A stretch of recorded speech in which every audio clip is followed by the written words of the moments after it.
Hello, welcome back to the Crash MotoGP Podcast, and after a week off we are set for another triple header in MotoGP. Joining me as ever is Lewis Duncan and Pete McLaren.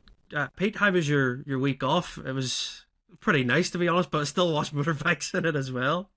That's it, yeah, as we've just been discussing, plenty of superbike action, so yeah, we can't stay away, can we really? But that's it, we're in the middle of the two triple headers now, aren't we? So the end is in sight, but still quite a long way to go geographically as much as anything else, isn't there? Yeah, it certainly feels that way, even though there's only 4 rounds left. Lewis, how did you spend your weekend? Did you catch any of the action from superbikes?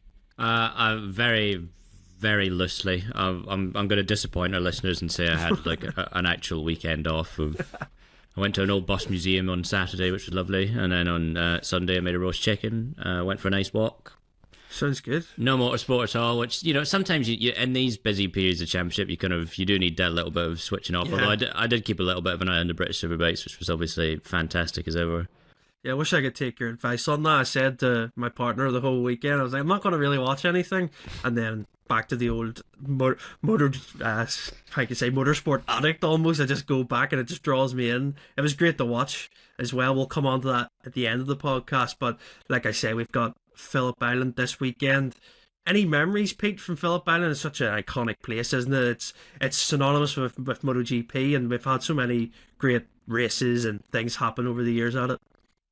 It is, isn't it? Yeah, I think it's probably up there. One of my favourites of the year, really. I've been lucky enough to go a couple of times, and it's always the names you hear: Phillip Island, Mugello. Those are the sort of tracks that I think come up most often, don't they, on people's sort of favourite lists? And it's an old school track, fantastic. It gets the basics right. It's about the track, the racing, and then the location is obviously superb, and then all the unpredictability of the weather and the drama that we've seen over the years, which we'll come onto with the tyres, no doubt.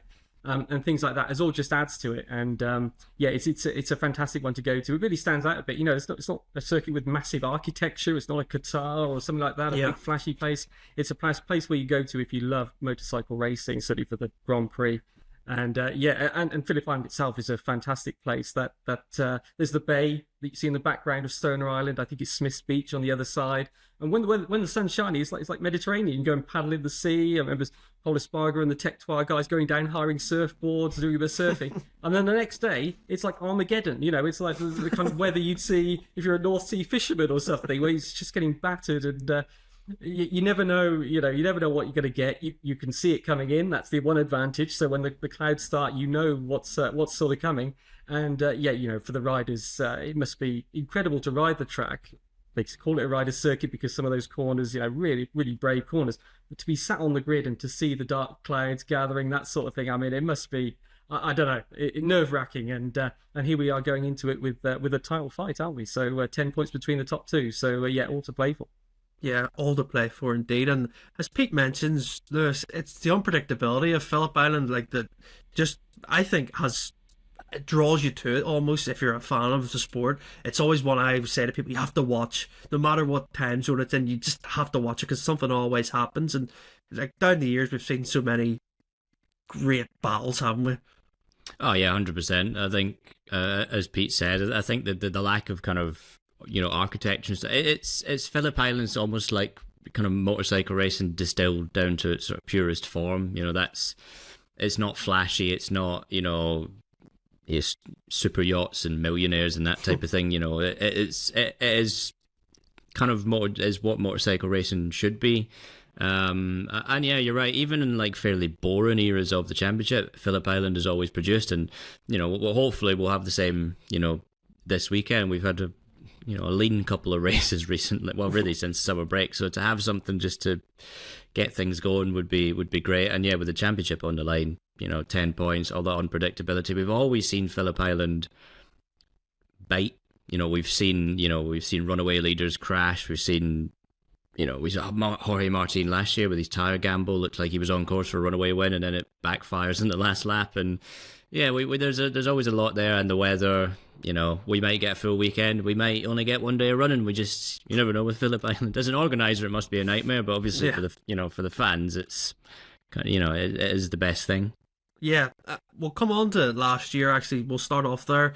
Pete, as I said before, the only Grand Prix not to actually get a sprint race last year, which was kind of annoying because you think of sprint races and you think Phillip Island would be the best almost, and I've had to wait another year for it. And yeah, last year was a bit chaotic, as Lewis says. The race was on the Saturday, it got moved because of the weather, and it was a fairly boring race until the last few laps when we noticed that Jorge Martin had went for the softer rear. He gambled. He didn't really need to. I've said this for a year now. He didn't need to do it, but he did. He got caught by his teammate Johan Zarco, who took his first MotoGP win.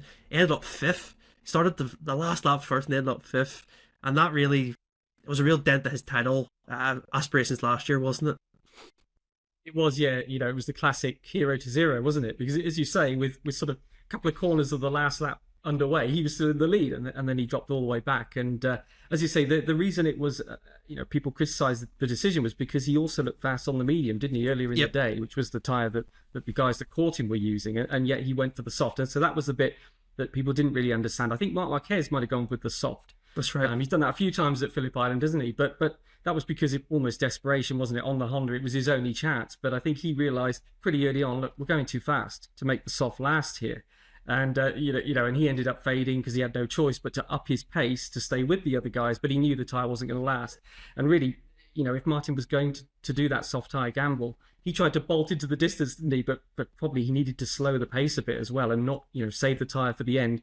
And as we saw, this dramatic conclusion, and his own teammate finally wins a race as well, wasn't it? Which was, Zarco waiting all those years, coming so close, second place so many times. Yeah. And so he goes and wins it in pretty dramatic fashion. So yeah, bittersweet for the Pramac team. But but otherwise, Jorge Martin, he coming to this weekend knowing that he's very fast around Phillip Island. He was on pole, wasn't he? Yeah. And he was looking good on both tyres. That was almost, as we say, the problem for him. He didn't have an obvious tyre choice. But yeah, certainly he'll go into this weekend knowing he could be fast. Bagnaia was in that fight as well, wasn't he? Did he finish, I think, third or second? He's second, he finished. Oh, was he? Okay. Right. It was second. Okay, yeah. So he's... he was also going well there, but I think, Martin looked like he had the edge. And so, again, it was a big blow for him to sort of come away with losing points in what turned out to be the only race. As you say, the Sunday morning, there was a warm-up, but everyone knew this massive storm was coming in, wasn't it? And I think Moto 3, they got a race, and then halfway through Moto 2, that was it. And so the fans didn't get the sprint race, if you like, which, maybe in hindsight, they could have run the MotoGP sprint instead of the Moto 3 and Moto 2 guys. But, of course, it's hard on those guys to fly all that way and not get any kind of race when the MotoGP guys had at least had a Grand Prix on the Saturday. But I thought that was quite clever planning to get that race on the Saturday, wasn't it? It meant that at least we got something done. We didn't end up with the Silverstone situation of the past that we've all spoken about, where that bad weather's arriving and it's almost like no one reacts until it's too late. Well, this was some proper, let's say, some good planning, and it got the Grand Prix underway. But yeah, I think we're all looking forward to the sprint, aren't we, this weekend, seeing what they can do for half distance. Yeah, it's going to be really exciting. I think it's going to be so... I think we've had, as Lewis said, a lot of sort of not boring races, and I think this one's going to, really remind us of why MotoGP is so good around circuits like Phillip Island, because as we know, Lewis, you can't really use the ride height a lot around here. It's so fast and twisty that you don't really get any time apart from the main straight, and I'm kind of thinking, maybe I'm a bit wishful, that it's going to be a close battle at the front, because as Pete mentioned, Martin, he's looking for 3 pole positions in a row around here. He was pole in 22 as well. Last year he was so fast, but he just made that critical error with the tyre. But Bagnaia's been on the podium twice before as well. Marquez is so strong around here. It usually means that we get something at the front, which hopefully this weekend does happen. Yeah, it was always kind of pinned as this riders circuit, so we usually, we will see kind of riders outperforming their bikes. So you have to put Pedro Acosta into that kind of picture. Brad Binder was really strong here last year as well. We'll see what the Aprilias can do if they've got any rear grip. It is definitely, like you say, you can't really use the ride height devices, so it gives control back to the riders a bit. And with the way that the wind can be and stuff like that, the aerodynamics, you don't really want tons and tons of aero on your bike, so we might well see a little bit of that being stripped away, just cut back a little bit. So it does, the characteristics of the track and the climactic conditions really do play into the hands of great motorcycle racing. We'll see kind of, yeah, what kind of weather conditions we get, and obviously we've got to factor in this new surface, this resurfaced tarmac, which, Yep. is going to be a bit of a nightmare for Michelin. And I think in the back of everyone's mind, we're thinking, well, we maybe have to see some adjusting to the races, maybe pit stops. It's a tricky one because Michelin have obviously got to they've not done any testing, they haven't had the opportunity, so they've got to bring tyres that both meet the demands of this really abrasive, and high energy circuit, but they can't be too hard either, because the conditions at Phillip Island can change rapidly. I think it was Cal Crutchlow said when he won in 2016, when the sun was out and then when the sun disappeared, there was something absolutely mad, like a 10-degree shift in the temperature, which, Michelin this is probably the hardest weekend of the year for Michelin. So I think it's the one as well where everyone can maybe go a bit easier on them, and in terms of criticism and stuff.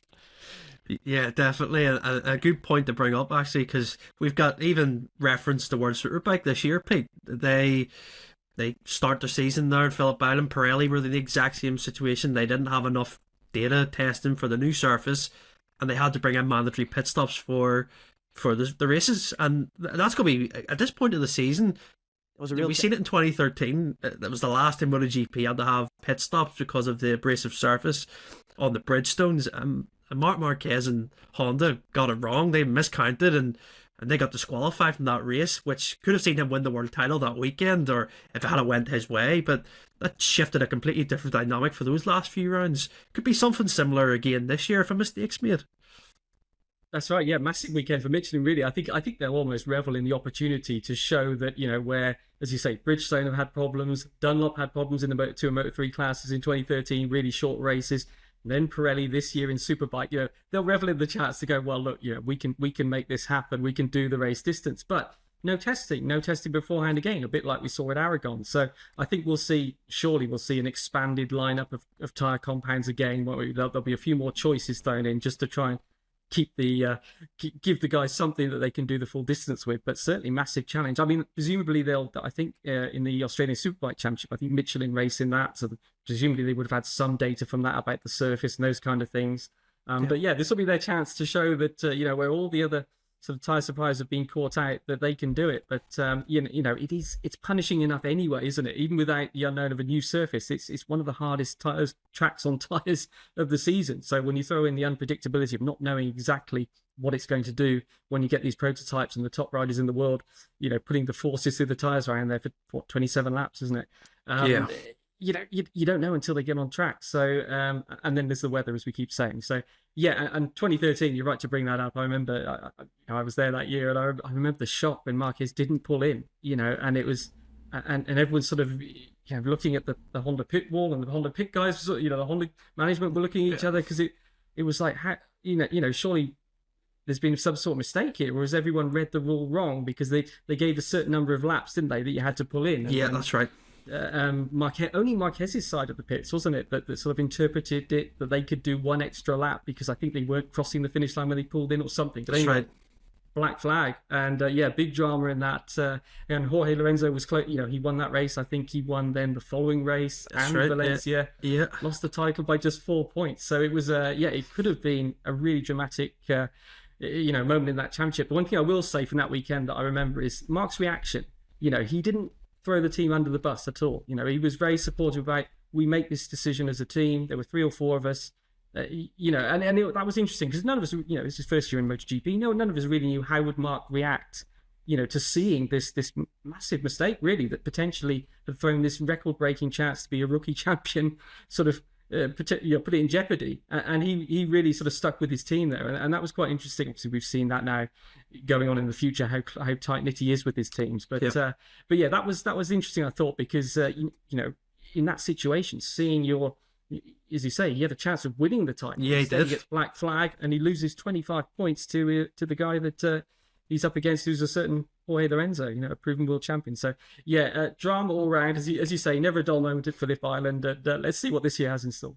Yeah, I'm not going to bring up 2015. That's the only thing I'm not going to bring up, because I know there's some listeners going, go on, say it, but I'm not doing it. You've had all that down the years. We're going to miss that completely. The question is for you, Lewis. It's Pete says a pressure moment because it's so many variables this weekend. How do you think that's going to play for the main two in this title fight? Because they're going to have to really, how can I say, keep their cool, but they can't relax too much because it is really high pressure at the moment. Just for my races we've left.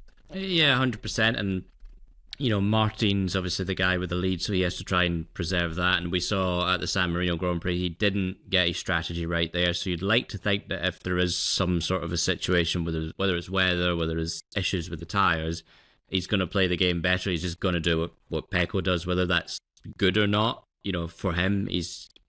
when you're in that position, like he did, like last year as well, you can't really go in the opposite direction when you're in such a tight race. It's different if you're 25, 30 points away. You might as well try something different because it's slipping away from you anyway. Martin wasn't in that position. He's not in that position now, so it's going to be a real test of his kind of strategic kind of ability and how much his ability to learn from his mistakes.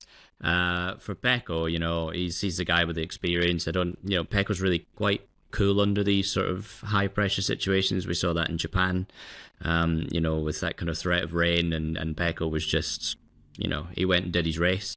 So yeah, it is definitely going to be one of the interesting factors. And then you throw in all the other variables of riders who have nothing to lose and who, excel in those conditions. So, like Marquez, lots to talk about the GP23, perhaps even being slightly less potent now than it was a few rounds ago after the engine issues in Indonesia.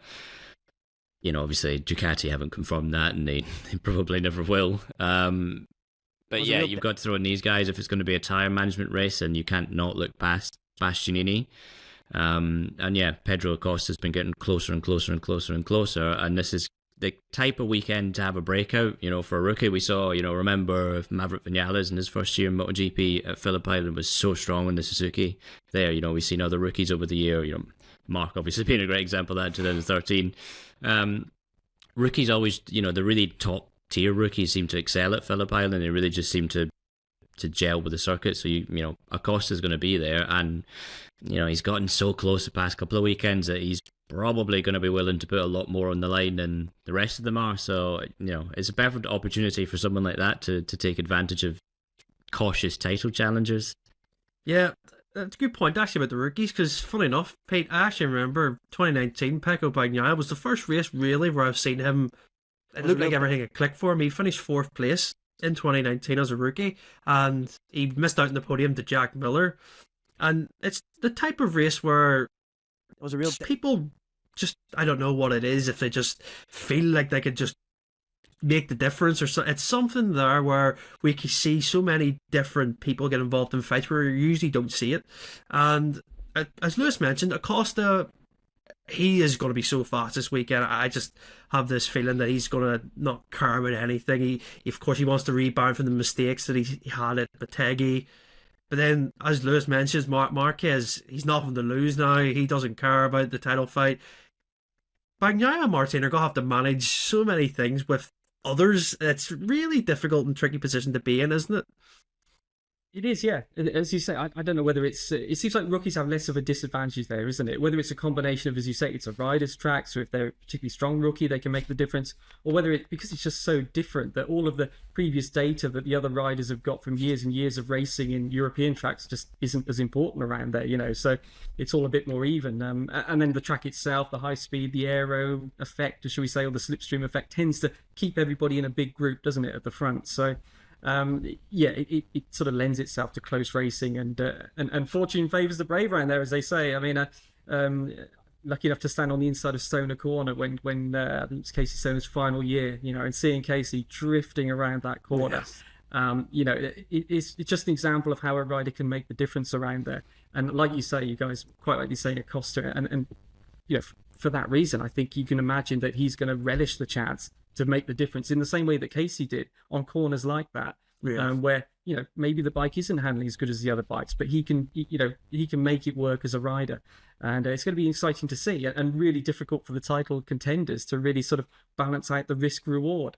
Last week I got a bit bored, and I put into Chat GPT.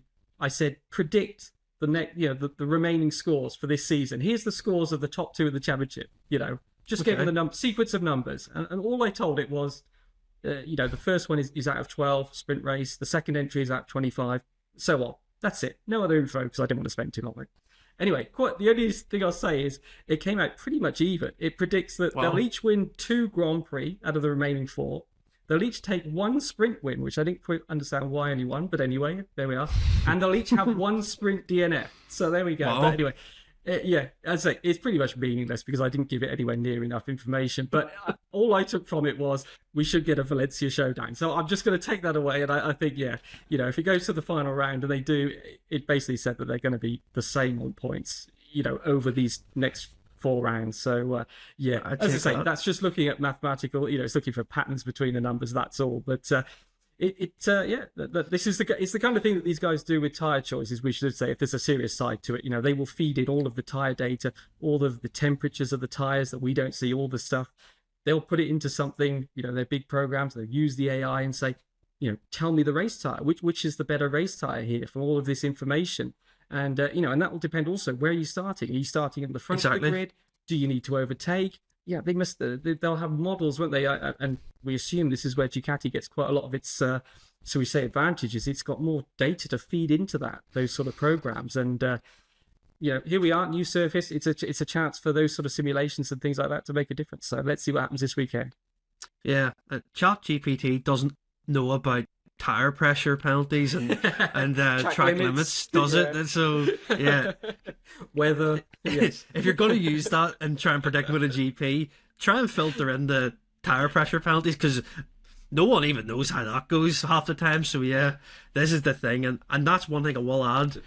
You could get a changeable race completely, and then that factors out the tire pressure penalty, say it's a flag to flag, they become null and void then. But a good point, as you say, Pete, if you start further back, you're going to have to then set your pressures for a certain... I don't even want to think about it, because it can come down to... Imagine an amazing race this weekend, and then we see that graphic at the end of a Grand Prix under investigation. It's a big factor, isn't it, Lewis? Because we're getting to the point now where you can't be losing points, especially for the top 2. Yeah, I honestly think if we ever get into a situation where the tyre pressure thing costs someone a race win, and or worse, it costs the championship in the finale, they'll scrap it, because it is a bad look for the championship. We had this thing in Indonesia with Acosta, which obviously turned out to be nothing anyway, but it was just bad. He went on the podium, he didn't celebrate properly, he just generally looked quite miserable, and it's like he's just riding a brilliant race and it's been taken away from him from something that is not in his control. And I think this is the thing with the tyre pressure that really pisses everyone off, is it's not in the rider's control. If it was, then fine, but it's not like the way you ride a bike or anything like that and race someone. Is you can control how aggressive you are and stuff like that. You can't control tire pressures. Phillip Island is going to be one of those ones where it can possibly be a bit of an issue. It wasn't last year because because the conditions were a bit funny and cold. So I think everyone was able to set the pressures really low regardless of where they started, and that was it. It will definitely play an effect, and we've got, obviously, the bikes are slightly more aerodynamically, efficient. Well, I assume efficient. I'm not an aerodynamicist, but they've got, in theory, they're a lot better than they were last year. So that does then mean, pressures are going to be a bit more critical. And Phillip Island, with, a lot of the bikes now have these ground effect fairings, which is going to put a lot more load through tires and things like that. So I wouldn't want to be a tyre technician on a crew chief on Saturday and Sunday. Yes, they can. That's their little minefield for the weekend. They can work around that one. I'm glad they're doing it and not me. We'll actually come on to technical changes, because we didn't mention it in the last podcast, Pete. Honda and Aprilia have made some new signings, and it's quite big, I think, isn't it? You can explain to our listeners of what's gone on there. Some big moves. That's right, yeah. Sort of both sort of announced at the same time, wasn't it? Almost within a few minutes. But yeah, Romano Abessiano, the Aprilia technical director, long-time Aprilia technical director, is going to Honda. So that's a massive move, because nobody non-Japanese has had that kind of position in HRC from a technical perspective on the design side. So it's a massive move for him. And then in his place has come Fabio Stellacchini, or will come Fabiano Stellacchini, excuse me, who was at Aprilia, was at KTM until sort of June-ish time, I think, wasn't it? His contract finished. They weren't able to find a new contract, and there's been all this speculation about where would he go next. So it seems like, the assumption is that the Honda deal for Albesiano was probably been in the pipeline for a while, certainly discussions back and forth. And then Aprilia have sort of reacted to this. They've seen that they're losing their guy, and they've gone after Stellacchini. So all changed there. It means that Aprilia are, they're not only losing Aleix Maverick, also Aleix's crew chief. They're also losing the technical director of the project. So, huge for Honda, I think, because it gives them both sides of the development coin, doesn't it? We've already spoken about signing Aleix, haven't we, and why with his experience it's a good move, and having brought the Aprilia to the front. But that's sort of one half of it, isn't it? Having the rider who's experienced to say, look, this is what I'm feeling. But then you need the engineers on the other side of that conversation going, right, this is what he means in terms of what we need to change on the bike. And so by having all of them, the rider, the crew chief, and the technical director, that's a massive sort of boost for Honda as far as making solutions that actually work, which is something that we hear quite a lot about, isn't it? Or a lack of from some of the Honda riders, is that the parts are not really addressing the areas that they want to the degree that they want. Should we say they want bigger steps, don't they, in areas like rear grip? So. Yeah, Albesiano, he's been there right from the sort of back of... He took over when Gigi left, didn't he? That's he right. left from Aprilia to go to Ducati, and Albesiano was sort of promoted internally within the organisation, was running all of it for a while, and then he went back to technical director when Rivola arrived, sort of 2019-ish, I think. And he's really comfortable in that technical director role, isn't he? That's what he wants to do. And so it's and it's, we should say also, an addition, isn't it, to HRC? This is not someone leaving and Albesiano is coming in. Ken Kawachi is sort of being moved, if you like, to the test team, it seems. But it's very much that they're adding these people to the project. So it's a big move for Honda. I think it shows, a bit like with Yamaha and the V4, that they are serious about changing their situation, aren't they? And getting back to the front, these kind of big moves that we've not seen them make in the past. Still a lot to sort out, what exactly his role will be. Would it be like Max Bartolini at Yamaha and sort of running the race team at the events, or will it be sort of more design work at the offices and things like that? And then how will he work that with Japan? Will he have a European base? There's lots of things that we still don't know yet, but certainly I think as a sign of HRC's intent to come back and willingness to sort of change their ways and go with what works, I think it's a big move. Yeah, it's a big cultural change, it seems, doesn't it, Lewis, for Honda, more than Aprilia, obviously, because as Pete's touched on there, that it's been so much the Japanese way of working, and as we've seen this year, Yamaha have really sort of started to change how they are going towards that more European model. It seems the Honda are now finally starting to implement that side of how to get successful in modern MotoGP, especially the past few years, especially. Yeah, it seems like kind of Honda has been a bit more stubborn on that for the last sort of year and a bit, whereas Yamaha has made those changes, and it's slowly started to kind of bring better results. The Yamaha, more often than not, is the better bike than the Honda, week to week anyway in MotoGP right now. And I think Honda have finally gone, right, okay, we don't have a choice now. I'd be interested to know who was able to kind of convince that quite massive technical shift. I think Alberto Puig kind of unfairly gets a lot of criticism for the bike being bad, but I suspect he's probably been the driving force behind this because, he knows what needs to be done, and the cultural shift will be, I think, quite. It will be quite a shock to the Japanese kind of structure that's in place so far, because it is not going to be like the way they worked before. Hopefully it's not to a degree where Romano comes in, says we need to do this and this, and they go, no, we're not sure about that.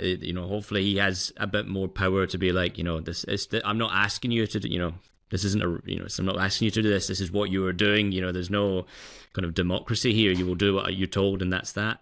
That's what they need. They need that kind of to be pulled kicking and screaming into the 21st century in terms of how you develop and design a MotoGP bike, because it's not going to be an overnight thing. And really, Albesiano's, I suspect Honda's looking at his influence being more into the 2027 project. Yeah. More than the next couple of years. They want to get the bike up to a good standard, because you can't go into a new regulation change with a bad bike, because you're going to just kind of repeat the same mistakes. they want to get the bike back up to a reasonably competitive level, but probably towards the end of next year, you'd have thought all resources from Honda will go to 2027, if not, slightly before that point. So it's definitely, this is a long-term vision for Honda, but one that is probably going to be the most beneficial.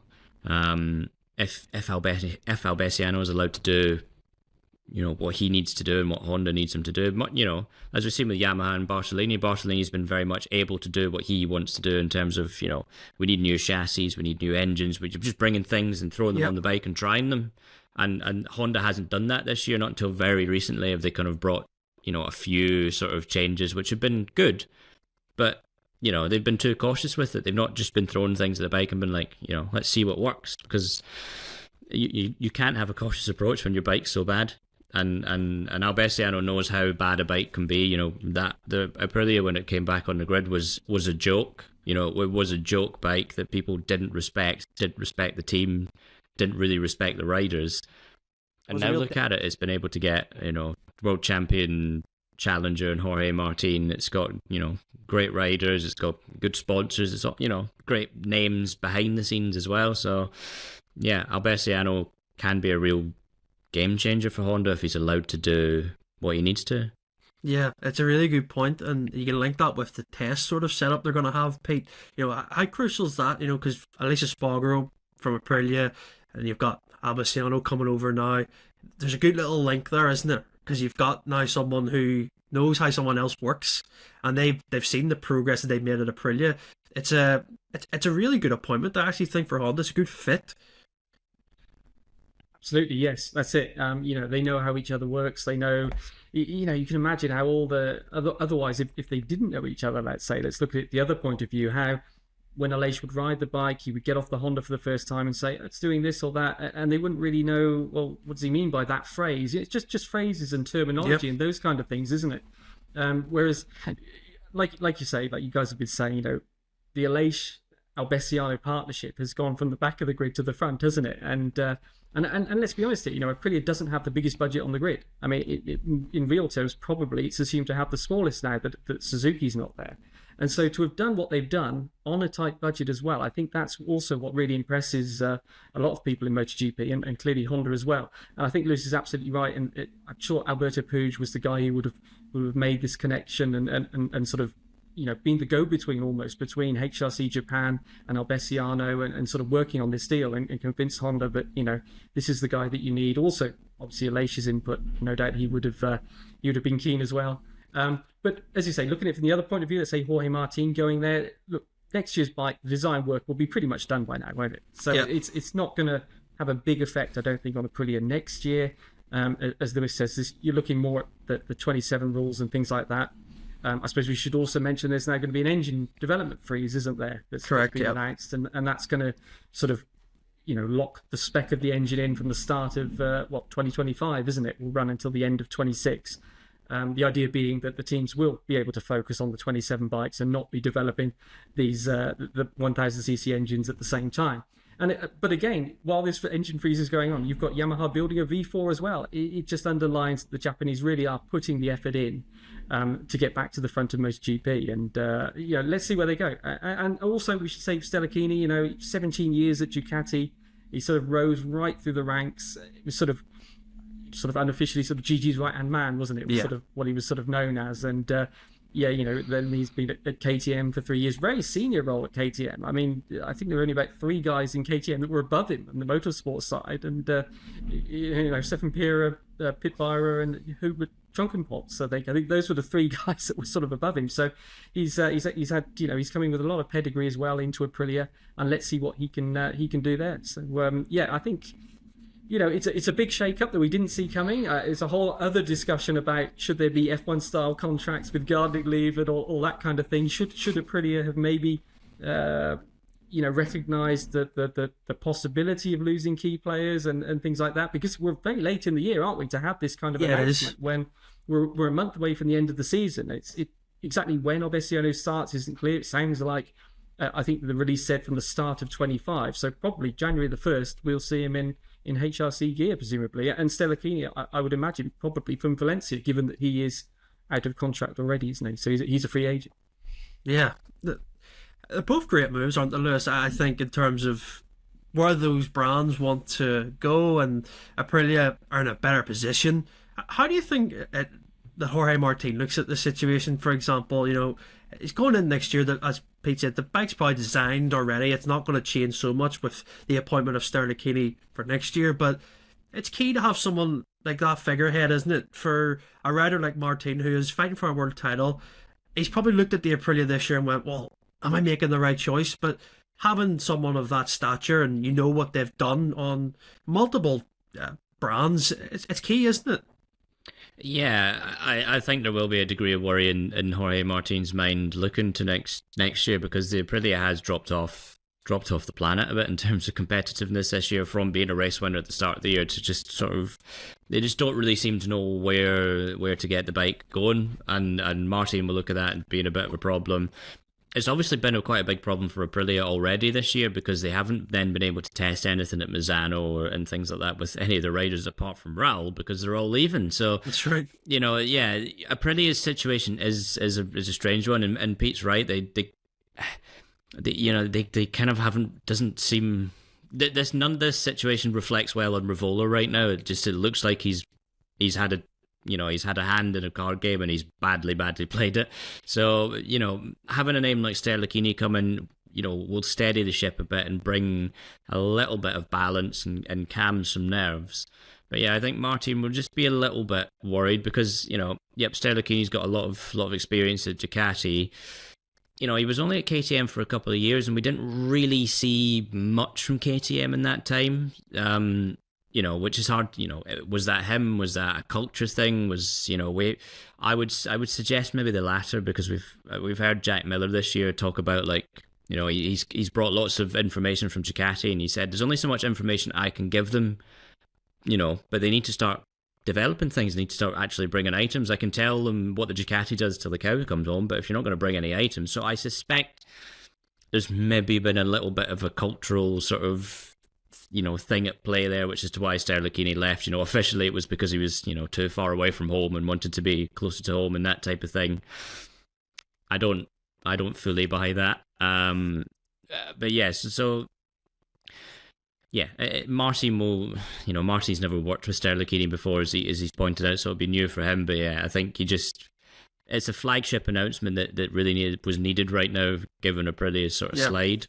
But yeah, Aprilia does seem like, going back to that engine freeze, Aprilia seems like the manufacturer is going to be kind of negatively affected by this the most. We've heard for years it kind of lacks that kind of higher gear torque, which they haven't been able to figure out. If they can't figure out the rear grip thing, if it's mechanical, if it's engine or not, depending on what they freeze at the start of next year, could really influence the bike for the next 2 seasons. So yeah, there's a really delicate winter coming up for that brand. Definitely. And well, speaking of changes, we'll touch on the MotoGP logo that's been announced. It's going to change, isn't it, Pete? At Valencia, we're going to see a new branded look for the championship.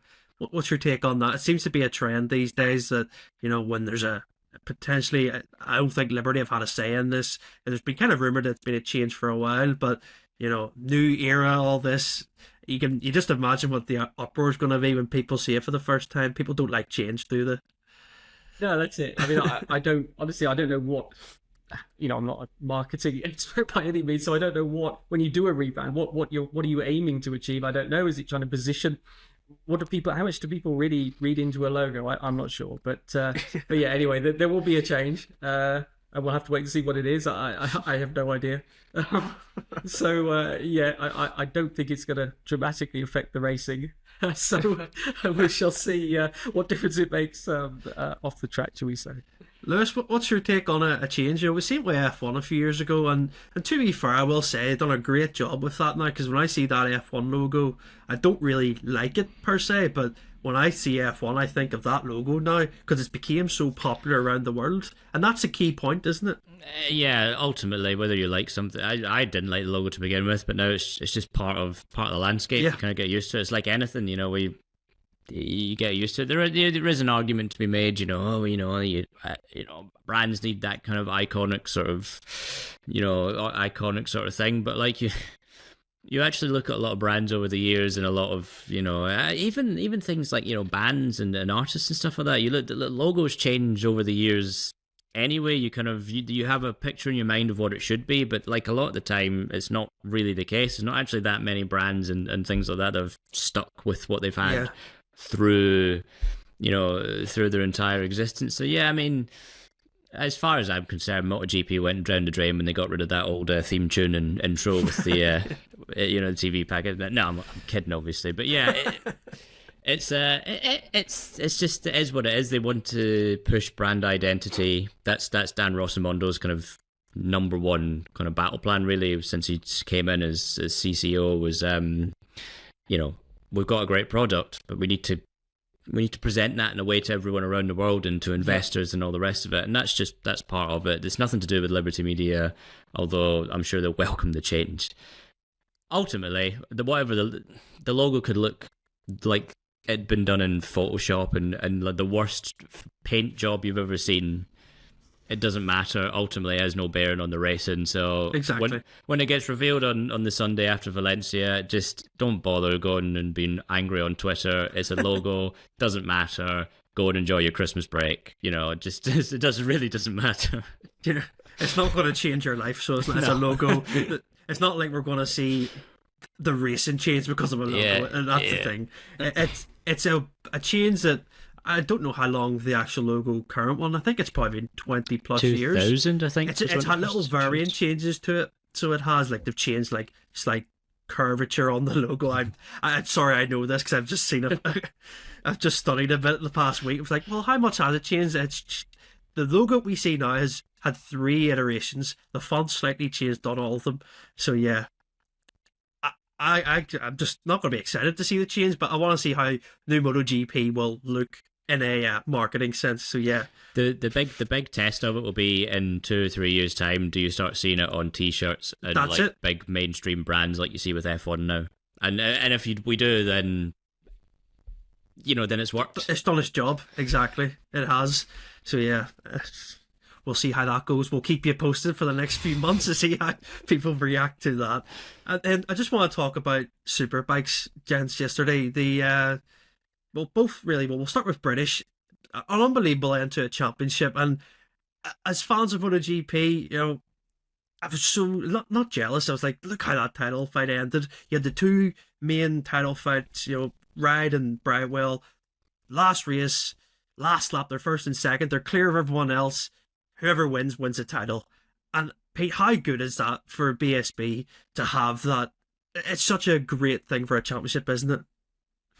It is, yeah. It was a great advert for BSB and for motorcycle racing in general, really. I mean, those 2 guys should both be very proud of themselves. I mean, the racing that they put on, there's been quite a lot, we've discussed it before, there's been quite a lot of sort of close finishes in BSB. Obviously, the point system over the years, various different kinds, has been sort of arranged to create these sort of finales, but yeah, this was however you look at it, it was a fantastic showdown, to use the official name. So I mean, seeing those guys fighting is what you want to see, isn't it? It's what we hope to see at Valencia with Bagnaia and with Martin, which is the 2 guys that can win the championship, also fighting for the race win, passing each other but keeping it clean. And they did all of those things, and it's a shame that someone has to lose, but that's the nature of the sport. And yeah, I think we were all sort of watching it, and I mean, I won't claim to have seen every BSB race this year, but when I saw the points difference and saw how it was going to be a winner takes all finale,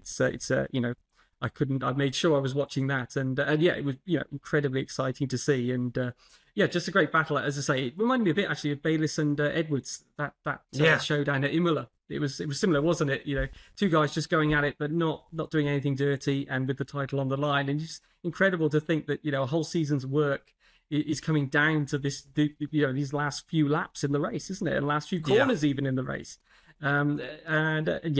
Fantastic. Yeah, I'll even say that I wore a little Garmin watch, and I'll post a picture for the watchers here. I can tell you that during that race, my heart monitor was just spiking because it was so dramatic, and it was great. So it was. And Lewis, as Pete says, BSB have had so many iconic finishes down here, especially at Brands, where they've had Hopkins versus Hill. That was, I thought, was the best. But yesterday was could even say it was even better because they were just out racing each other cleanly but hard. It kind of makes you jealous a little bit for MotoGP, doesn't it? That we don't kind of have that.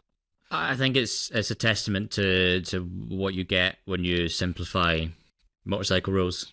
You know, the bikes in BSB are, I'm not saying they're like simple, but they're the electronics are cut back. It's very much, there's not much aerodynamic influence, no ride height devices, none of that stuff. It's all left to the rider, which is why we end up with all this great racing. And it's not as if like that Brands finale was the only great British Superbike race all year. It's every week in, week out. You've got three races a weekend, and they're always all box office stuff. Stuart Higgs deserves immense credit. If anyone's going to be over the years going to be awarded anything by the RAC or anything like that, then Stuart Higgs definitely deserves some sort of commendation because of what he's done with British Superbikes. It's been fantastic in terms of the racing spectacle, in terms of those races are always packed, and because it's cheap to go to, and you get great action, and the title fight's always good, and whatever you think of the showdown format, it's worked over the years. It's been tweaked over the years, and it works. It's it's like we playoff formats. We see it a lot in American sports and stuff like that, and it's great. It gives the regular season a kind of an incentive to watch. Let's see my team get into the playoffs, and then you've got the postseason, you've got this playoff. It's like and then that's the real stuff. That's the big championship deciding stuff, and that's also exciting. Should MotoGP look at something like that? Why not? We brought sprint. Bringing in sprint races shows that we're not married to tradition now. So why not come up with something different? Why not have it? We've got these top four guys in the championship who've clearly been a cut above the rest. If you had some sort of playoff cut-off point, whereas you get these four up there, then you bring the points down and all the rest of it, we could have a really exciting run to the finish here. And the one thing we've spoken about it privately in our work chats and stuff. We've got a tight title fight in MotoGP, but the two of them haven't raced each other. That's it. Part of that is because they can't race each other because the bikes don't really allow for it, unless you're Pedro Acosta. Or just circumstance, whatever, the qualifying's been bad or whatever. And again, because of the bikes, they haven't then been able to make the forward progress, and there's tire pressure rules. MotoGP is weighed down and burdened by so many negative things that it does suffer. The racing does suffer, and people like to have a go at us for being like, oh, everyone's negative all the time. We're negative because we love MotoGP. We know how good MotoGP is, and we know how good it can be. The reason why we're not happy with the way things are is because this isn't how things normally are. It's not a good sort of situation we have. We want it to be better, and if you kind of just were like, oh, well, it's better than F1, right? Okay, yeah, fine, but like. I think ice hockey's better than all motorsport, but that doesn't mean you would just accept the situation we have. That's it.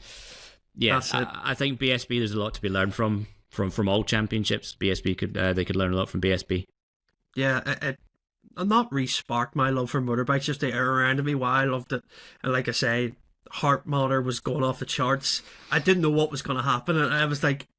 It was so good, and I want to say really congrats to both riders. To be honest, I think Tommy Brightwell, he could have made history yesterday. He could have been the first rider to do a double championship win on two different manufacturers, from the Ducati to the Honda, and what he's done with that project. He's people wouldn't have wanted to go near a Honda last year into this year, and he's shown that you can work and you can do it, and testament to the rules for that. Congratulations to Kyle Ryder. A brilliant way for him to win the title, because people think they didn't really have it in him. They kept saying that on the Eurosport broadcast, that maybe he's too nice and he can't really win the championship that way, but he showed yesterday, when it comes down to it, he can deliver. And it kind of makes me miss BSB now, because I want to come back on again, but we'll have to wait for a load of months. And then just to touch on it briefly, Toprak Razgatlioglu is close to clinching the World Superbike Championship after the races at Estoril.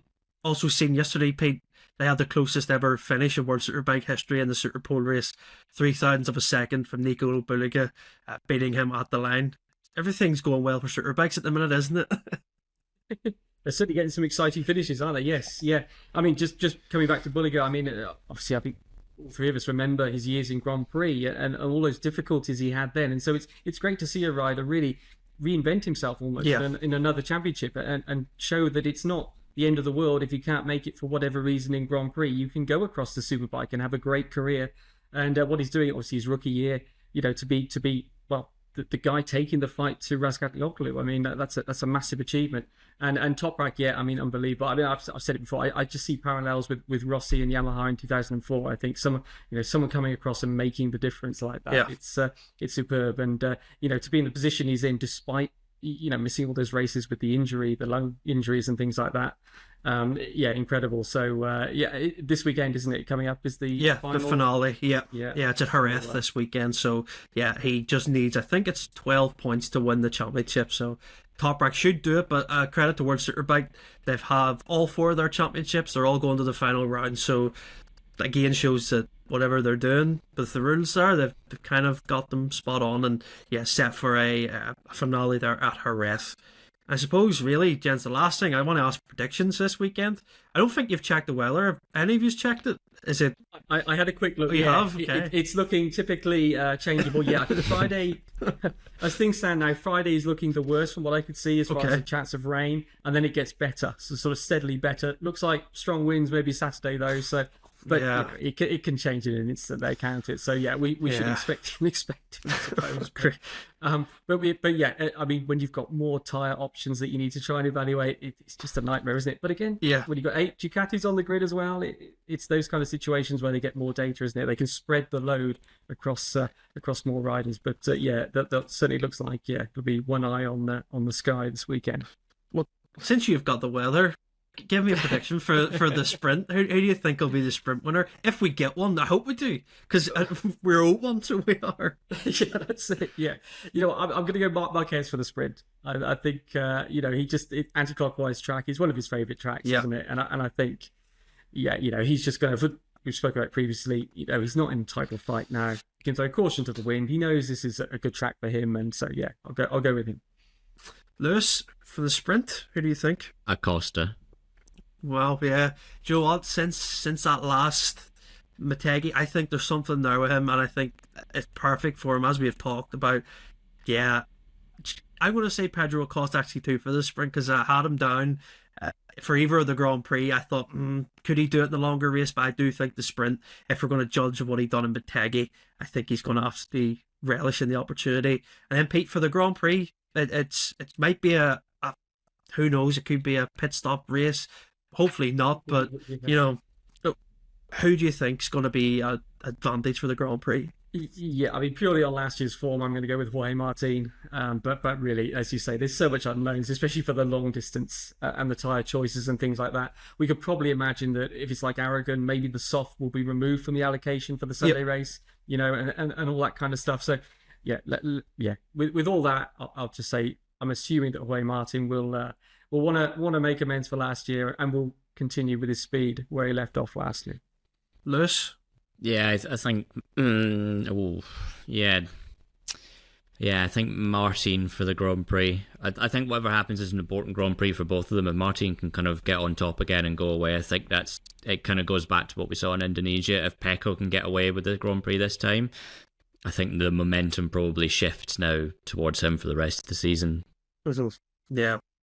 It's tough for me because I think they both are really strong around here. Their past form has shown it. It's just the gap's at 10 points, and I think whatever happens from the sprint, say it's cut even more.